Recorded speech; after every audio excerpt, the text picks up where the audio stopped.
मेरा नाम डॉक्टर आसमा तारिक है और मैं family health clinic and training centre Benazir Bhutto hospital Rawalpindi में अपनी खिदमात सर अंजाम दे रही हूँ। हेल्थ एंड पॉपुलेशन डिपार्टमेंट के तहत हम लोग रावलपिंडी में प्री मैरिटल काउंसलिंग के हवाले से काम कर रहे हैं और इस प्रोजेक्ट के ऊपर हम लोगों को अवेयरनेस दे रहे हैं। ये जो अवेयरनेस है ये सोसाइटी के तमाम तबकात को दी जा रही है, जिसके अंदर तमाम जो इन्फ्लुएंशियल्स हैं सोसाइटी के वो भी शामिल हैं। इनमें डॉक्टर्स, पैरामेडिक्स, लॉयर्स, मीडिया के पर्सन्स और इसके अलावा पॉलिटिशियंस और भी जितने कोई ट्रेनिंग इंस्टीट्यूट्स हैं, फॉर एग्जांपल टेवटा, एजुकेशनिस्ट जो हैं, उनको भी हम ये तमाम अवेयरनेस प्री मैरिटल काउंसलिंग के हवाले से प्रोवाइड कर रहे हैं। और इसमें हमारा बुनियादी मकसद जो है वो ये है कि हमारा बुनियादी मकसद ये है कि इसकी एक्सेप्टेंस लोगों के अंदर पैदा की जाए और एक्सेप्टेंस का फ़र्स्ट लेवल जो है वो अवेयरनेस है, जिसके ऊपर हम काम कर रहे हैं। प्री मैरिटल काउंसलिंग एक नहायत ही मुफीद प्रोजेक्ट है और इसके ऊपर हमारी जो यूथ है, पाकिस्तान के अंदर यूथ का जो चंक है वो 40 से लेके 60% तक यूथ पाकिस्तान के अंदर है और इसको ऑन बोर्ड करने का जो सबसे बेहतरीन अपॉर्चुनिटी है वो प्री मैरिटल काउंसलिंग है। और क्योंकि ये एक ऐसा प्रोजेक्ट है जिसके अंदर शादी से पहले लड़का और लड़की को बहुत सी मालूमात दी जाएंगी और इन मालूमात के अंदर डिफरेंट जो हैं एस्पेक्ट्स हैं इन मालूमात के किस किस्म की मालूमात दी जाएंगी। ये ना सिर्फ मेडिकल से मुताल्लिक इन्फॉर्मेशन होगी बल्कि सोशली, साइकोलॉजिकली और इमोशनली भी उनको कैपेबल बनाने की कोशिश की जाएगी ताकि वो आगे चल के बेहतर ज़िंदगी जो है उसकी बुनियाद रख सकें। तो इस हवाले से जो यूथ है उसके साथ इंटरेक्ट करने की एक बहुत ही गोल्डन अपॉर्चुनिटी है in the form of pre marital counselling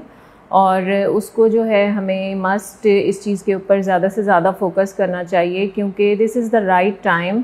and the right platform for providing our youth with the useful information that we want to provide them. तो अगर हम इसके सोशल एस्पेक्ट्स की बात की जाए तो जो लड़का और लड़की हैं उनको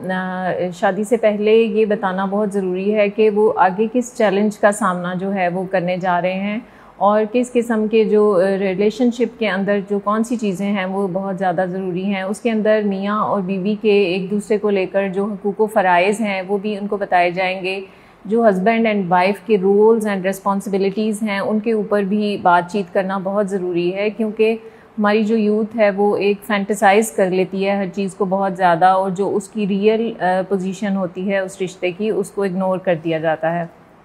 इसलिए ये तमाम चीज़ें जो सोशल एस्पेक्ट्स हैं वो बहुत इंपॉर्टेंट हैं। साइकोलॉजिकल एस्पेक्ट्स अगर हम उनकी बात करें तो उसके अंदर ये चीज़ें शामिल हैं कि हम जो हैं लड़का और लड़की को साइकोलॉजिकली कैपेबल कर सकें कि वो बेहतर तरीके से कम्युनिकेट कर सकें। एज अ सोसाइटी हम लोगों को कम्युनिकेशन के ऊपर इतना ज़्यादा फोकस नहीं कराया जाता और ना ही हमें बताया जाता है कि डिसएग्रीमेंट्स जो हैं उनको किस तरह से उन पर काबू पाना है। तो इन चीज़ों के ऊपर अच्छे तरीके से काबू पाने के लिए उनको अगर थोड़ी सी भी मालूमात इस स्टेज के ऊपर फराहम कर दी जाएंगी तो मेरे ख्याल में वो बहुत ही कारआमद और मौजूद साबित होंगी। अगर मेडिकल एस्पेक्ट्स की बात की जाए तो प्री मैरिटल काउंसलिंग एक नहायत ही अच्छी अपॉर्चुनिटी है हमारी यूथ को बुनियादी हेल्थ अवेयरनेस देने के लिए क्योंकि माँ और बच्चे की सेहत जो है उसका एक स्टार्ट जो है वो शादी से पहले जो है वो हो जाता है। तो उसको माँ और बच्चे की सेहत के हवाले से प्री मैरिटल काउंसलिंग के अंदर उनको मालूमात दी जाएंगी और साथ ही कि माँ की सेहत को किस तरह मेंटेन रखना है, जो मदर्स होती हैं